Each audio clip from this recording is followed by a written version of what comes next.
A story from my life. I dreamed a dream.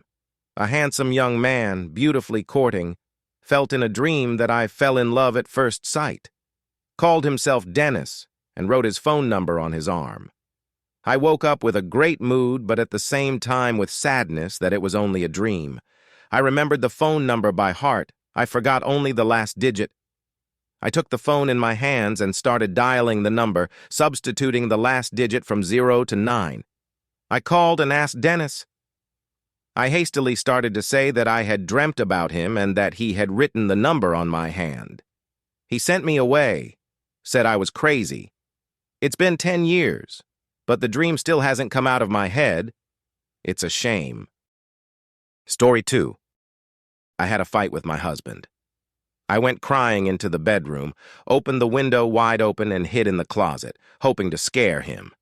Sitting there, waiting, but he's still gone. In the end, I fell asleep right there. I opened my eyes 2 hours later. My body was breaking.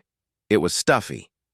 I went out, and he was watching TV, and he was still sitting there. I said, "Weren't you looking for me?" He said, "No, why?" It's both funny and offensive. Story 3. My ex paid for a semester of my studies with the words, "I don't want to drop out of university." I didn't have the money to pay for it at the time. I'm in grateful shock. It's not like we've been dating that long. And I didn't ask him to. He wanted to. So as a polite girl, I said, "I'll pay you back when I get the chance." After the breakup, he came to my work with the check. "Give it back. I spent it on you." He came and threw a tantrum for a week. I took a small loan, exchanged 30,000 coins, and gave it back with a calm soul. Story 4. I like to call the call center of internet providers and ask the boys operators personal questions. Many are embarrassed. It's not every day they are asked, "Do you like kefir?" Story 5. Today I came home at lunchtime, not at night as usual, because I was sick and they let me go. I went to bed and I heard the nanny and my daughter come home. I didn't get up and they didn't notice I was home. I just lay there listening to the nanny tell my daughter what a bad mom I am. I never have time for her. And I just work all the time to make sure my daughter has a roof over her head and an education. Story 6. My husband works in one of the best hotels in the city. He says that seemingly decent and adequate people make a mess in the rooms. One guy came at night, rented a suite, and took a shit in the middle of the room. He stepped in his own pile and walked around. The whole room was covered in feces. One woman made a pile on the bed. A woman found a dirty thong between the mattresses and brought it to reception. And once a drunken man fell asleep in the shower, covering the drain with his body. The water was on. Flooded 5 rooms. He was billed 22,000 euros. Story 7. I was practicing free photography in the city, and the other day I met a nice elderly couple. Such old men. God's dandelions. We talked nicely, exchanged phone numbers with the grandfather. He promised to call me for tea, complimented me. He wrote. He asked me to describe my first experience of watching pornography and directly hinted at a tete-a-tete meeting over a glass of wine.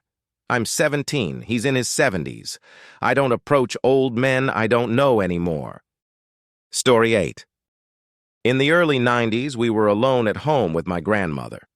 Dinner was prepared. We sat reading a book and waiting for my grandfather from work. Then the doorbell rang.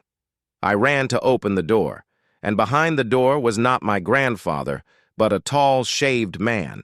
He asked for any of the adults. When my grandmother came up, he asked for food. He explained that he came out of prison where he served time for murder.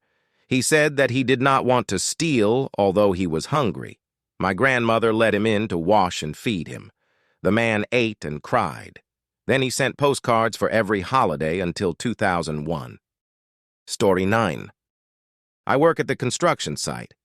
We have a lot of dogs, probably 50, and all very well fed. I did not understand for a long time who feeds them all, until I saw how a huge car drove up.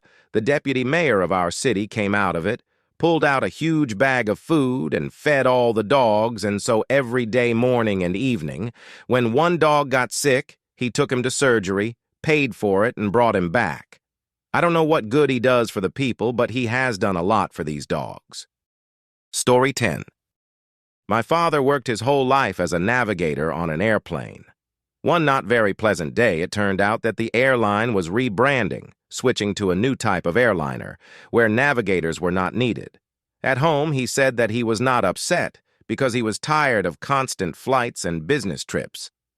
The next day, when I returned from school, my mother told me that she woke up in the middle of the night, and my father was not around. She went out to the balcony and saw him looking at the airplanes flying in the sky and crying. Story 11. I met my husband on a train after he had beaten off a drunken grandfather who tried to stab me with a rose. It is noteworthy that at the time of the attack I did not resist for some reason. I was standing dumbfounded and waiting for the blow. I don't remember where he came from or how he disarmed him. I woke up in his arms.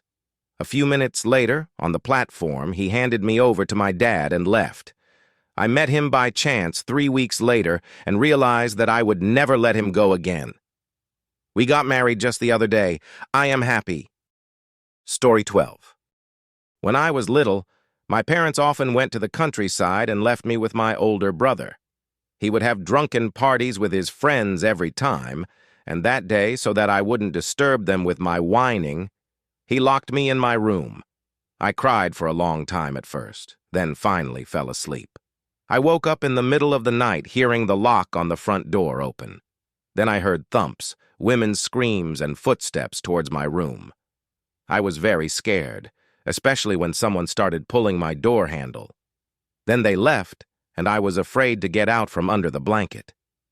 The next day my parents came back only in the evening, opened the door and took me to my neighbor's house, scared and crying. I remember there were a lot of policemen in the house.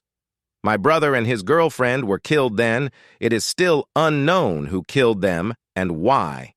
And he actually saved my life. I still shudder every time someone opens the door. Story 13. I was in an accident, hit by a car, and got a head injury. I had an operation and half of my head was shaved bald. At first I was in a panic and terribly upset. How to go out in public now? I barely forced myself to leave the house. Went to the hairdresser's, ashamedly pulling a hat almost to the neck. Caught a miracle woman. Said that now a lot of girls go like this, the fashion is such. Cut. I was shocked myself for about 10 minutes looking in the mirror. I would never in my life would not cut my hair like that, but now I feel cooler than cool.